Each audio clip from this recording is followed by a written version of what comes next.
God, I love the fall, man. September is the beginning of what I love at this time of year. You get to start to get your spooky season reads. All of the best holidays come about. The temperature in Houston drops below 120. It's just an exciting time, including what we're going to be reading in September.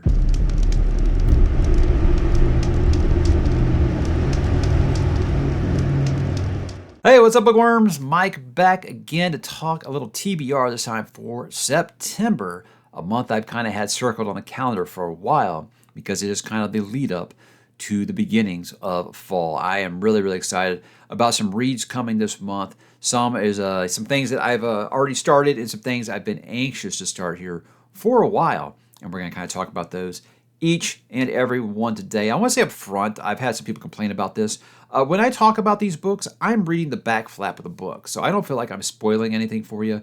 If you don't want to know, I'll put the timestamps below. If you want to skip to the next book, you can do that. But I proofread these where I think out of context, like with a sequel book, you're not going to understand what any of them do mean. But I just want to, guys, let you know up front that all I'm doing is just reading off of the back of the books here. And that is it. So, guys, it's some very exciting new reads coming up, and anytime you get a chance to return to the world of Dungeon Crawler Carl, you do that. This is the last one that I have on physical at this point. This is The Gate of the Feral Gods. This is book number 4 in the series. It's been kind of a mixed to positive thing for me so far with the Dungeon Crawler Carl series. I love book 1. Thought it was spectacular. Couldn't get enough of it. I laughed the whole time. So it was the first time that a book like that had made me laugh since Hitchhiker's Guide to the Galaxy, which was not hyperbole, and I love Hitchhiker's Guide to the Galaxy. Book 2 was kind of a letdown for me, and I think with that is you obviously had big shoes to fill, but it kind of did the thing where it's like, wow, are we really getting a side quest in book number 2 in your series? I think maybe the series was still kind of finding its footing at the time.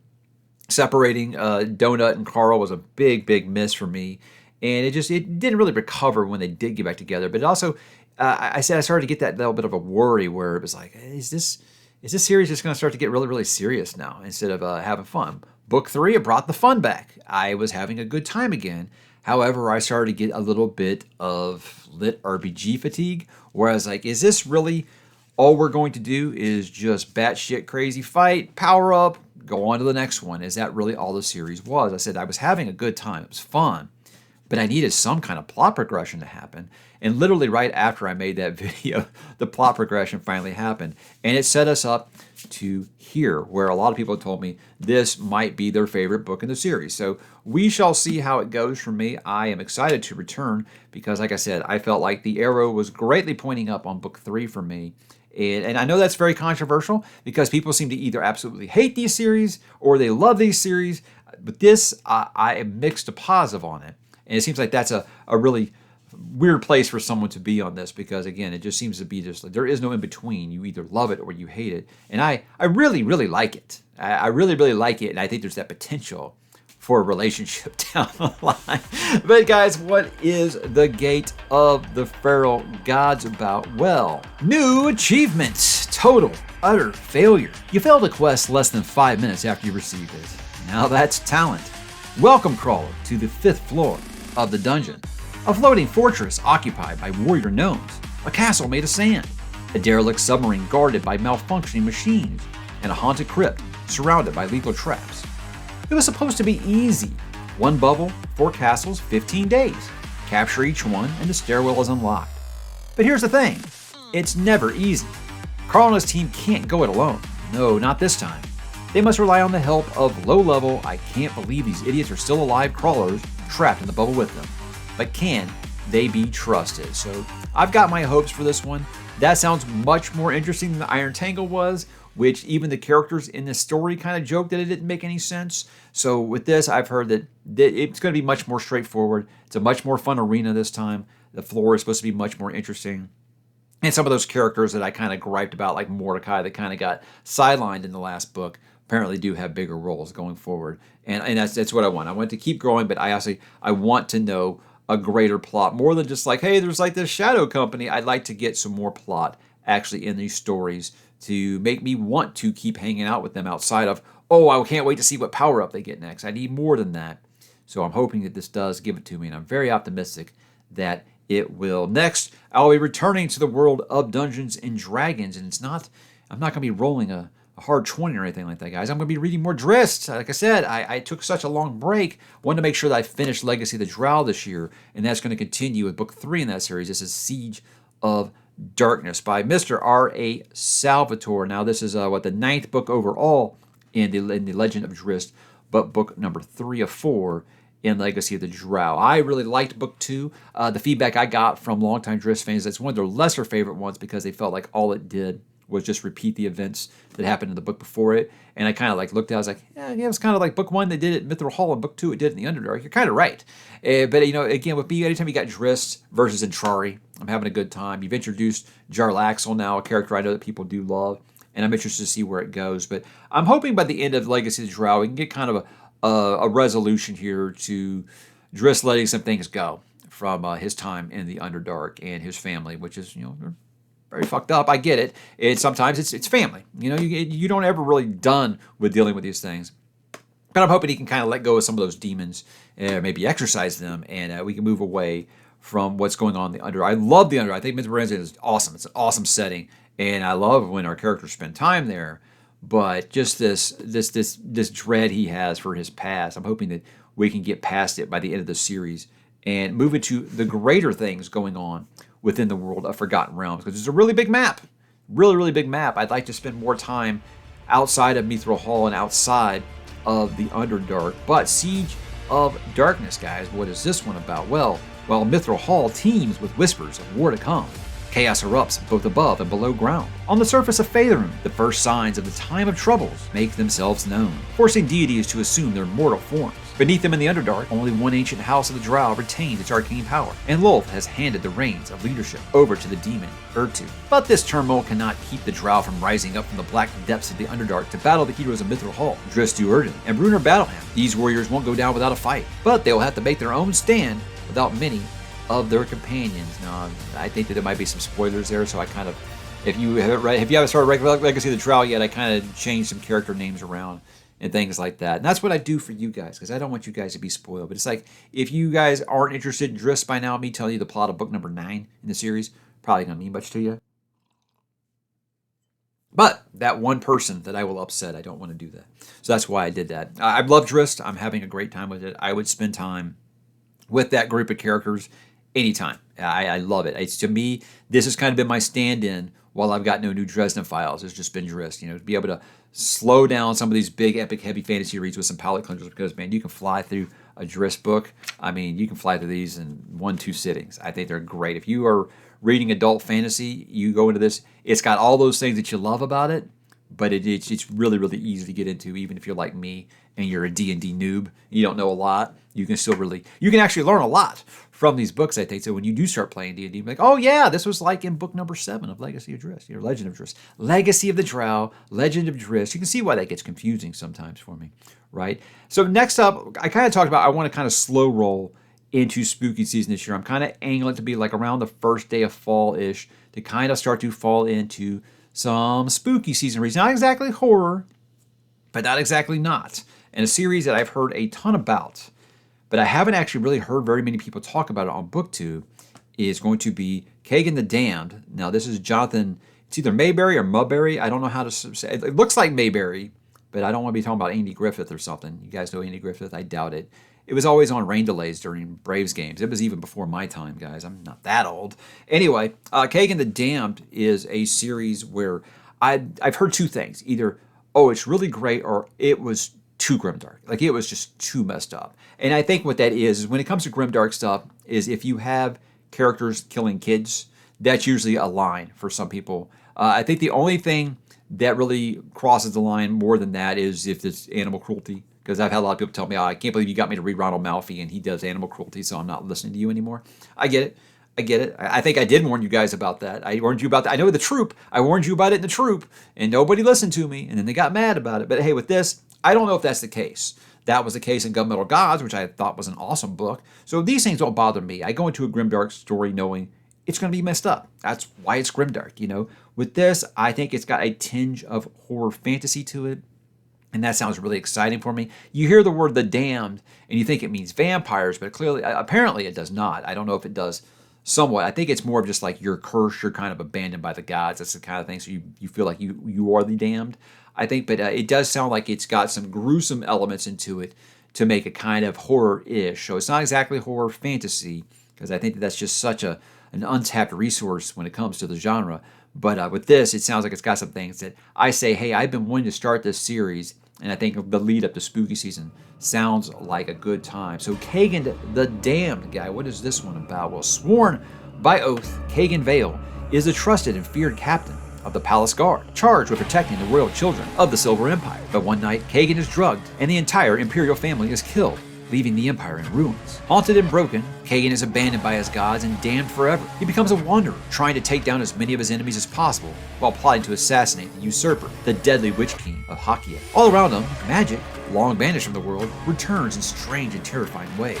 To exact his vengeance, ℚ𝕚 must venture into strange lands, battle bizarre and terrifying creatures, and gather allies for a suicide mission into the heart of the Witch King's empire. Fueled by rage, kings and gods will fear ℚ𝕚 the Damned. So yeah, not quite a horror story as much as just, some very, very grim fantasy, I think. And I feel like that kind of is a good lead-in before you get into the heavy horror stuff at the beginning of October here. So this is one that was on my new series I want to start this year, and I thought this was the perfect opportunity to do so. It is a trilogy, and I think there's like a fourth, like a novella, like a in-betweener or something like that, but I've got the trilogy. But obviously if I like this one, I will put this onto the list of series I want to finish next year. And I already put that video out, series I plan to get to and finish next year, but it doesn't mean I can't add more, because I know I'm interested in resuming Gunmetal Gods next year, and it's really just going to come down to a numbers game. But ℚ𝕚 the Damned is another one that is in eligibility to be continued next year. How about we get into some of those horror books, guys? By this point, we will be into fall, and I think it's okay to start some of those spooky season reads the last week or so of October. And one that I hear about a ton whenever I have a live stream, people always seem to ask me about Brother by Anya Allborn. So this one's been on my list for a little while. It came down between this and Pen Pal, and I decided to go with Brother just based off the synopsis, because it sounds like it is very much leading into the creeps. And that's kind of the theme I'm going for with these late or early spooky season reads here.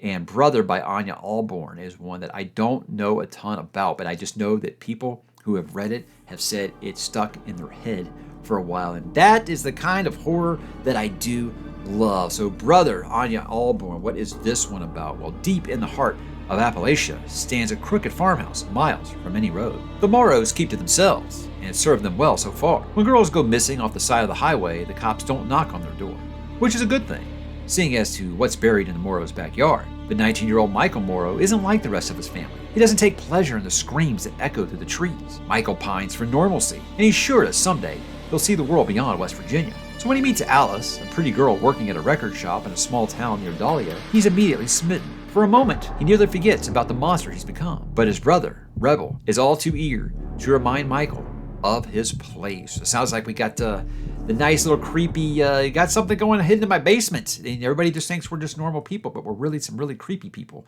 And you got the one outsider of the family who maybe doesn't want to get into the family business, and I dig that kind of theme. With this, I read the beginning of that. It sounds like, am I reading Demon Copperhead again? But this sounds like it is very much more of a creep show than that. Although there was a lot of horrors, I think, in Demon Copperhead. But I think about it, think about the real life horrors. But this is obviously going to be something on a different level. I don't know if this is a serial killer story or just some sick, demented family stuff, some Texas Chainsaw kind of thing. Either way, it sounds interesting to me. You look at that cover, it looks like we're going to be keeping someone locked in a prison of some sort inside a bunker in your house. That is obviously terrifying stuff. And I think about Jack Ketchum. What was that book called? The Girl Next Door. That is one of the most messed up books I've ever read in my life. And I get a little hint of that here with this description. So hopefully it's not as messed up as that, because that one, that book, man, I go back and watch that review, and it's like you can just see that far off stare, while I was talking about that book, because it was like 3 or 4 years ago, and I still think about that on occasion. So if this book is that messed up, well then we'll be having, the mood will have been set, I think, for the rest of October. And now the last book, guys, I think by now I do one per month. Well, I'm coming to the end here of my Ronald Malfi reads, but book number 9 by Mr. Malfi that I'll be reading is, of course, ℚ𝕤𝕤𝕣𝕠𝕜. Now, this one I think is a vampire story, and I think when I read, there's a certain other book by, I won't tell you which one, there's a certain other book by Ronald Malfi I read this year where I wanted it to be vampires, and it turned out not to be vampires. I'm hoping this one turns out to be vampires, because I think when it comes to modern horror, it's always, is it a serial killer or is it supernatural? And Malfi's kind of towed that line of both. You know, he can do either way. So I think half of the mystery, it seems like, of his books are going to be, well, is it going to be a serial killer? Is it going to be supernatural? I love it when he leans into supernatural because I think that's his best work. But I don't think he's been writing the thriller stuff very bad either. Yes, by now you know I'm a big fan and I'm going to read anything the guy writes. This one and I think ghostwritten are like the last two that I own. And then I will be like, okay, well, what do I read next? But before we get there, guys, we got to read ℚ𝕤𝕤𝕣𝕠. And ℚ𝕤𝕤𝕣𝕠 has some interesting feedback on it. We're going to talk about why here in a minute. But first, we're going to talk about what is ℚ𝕤𝕤𝕠𝕠 about. Well, the town of Stillwater has been dying. The long and painful death of a town ravaged by floods and haunted by the ghosts of all who had lived there. Yet this most recent flood has brought about something with it. A creature that nests among the good folks of Stillwater and feeds off them. The children who haven't disappeared whisper the word vampire. But they're wrong. What has come to Stillwater is something much more horrific. And that's got the thing where I'm like, well, is it vampire? Is it, it's a serial killer? I don't know. We will see. I don't know. I've heard this is very much like a kind of a Pied Piper kind of story. Stranger comes to town, kids start missing, and we can put one and one together. And I'm like, well, December Park kind of had some of those lead-ins as well, and it did something very, very different with it. So I think with Malfi, he keeps you guessing the whole time. And I'm looking forward to speaking with Mr. Malfi in October. He's coming on the channel, and we're going to talk about a lot of these books and a lot of his ideas and obviously some of his influences and stuff.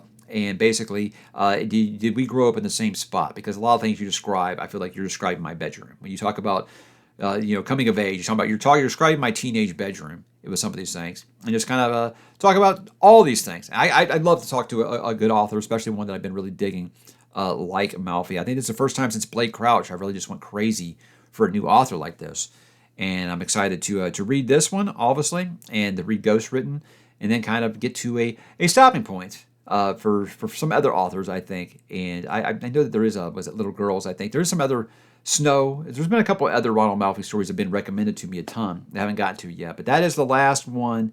This one and Ghostwritten will be the last ones for the year, and then I'll be maybe dipping back in next year. I don't know. We'll see. We will see what happens. But I've had a great time with Ronald Malfi this year, and I hope you guys have picked up some of his books because if you're into horror at all, I think you will like what you do find there. I don't think that any Stephen King fan is going to read Ronald Malfi and be severely disappointed. I know it's a high bar, but trust me, I feel like you will find something that you like. But guys, that's everything I have planned for the month of September. I feel like it's a nice lead-in to spooky season, and I'm excited to talk about those reads coming up in October even more than these. But I would love to know what you guys have planned to read in the month of September. You're going to join me for any of these? Obviously, I'd love to have you. I'd love to have some more people read ℚ𝕠𝕠𝕜 and ℚ with me and see if it's just as messed up as people have told me that it is, or if it's too much. So if you're one of those like full-on like nihilist people with your fantasy, I want you to read ℚ𝕠𝕠𝕜 and ℚ with me and let me know if you think it's too far, because I feel like you'll be the measuring stick on knowing if these things go too far or not. But I'm willing to find out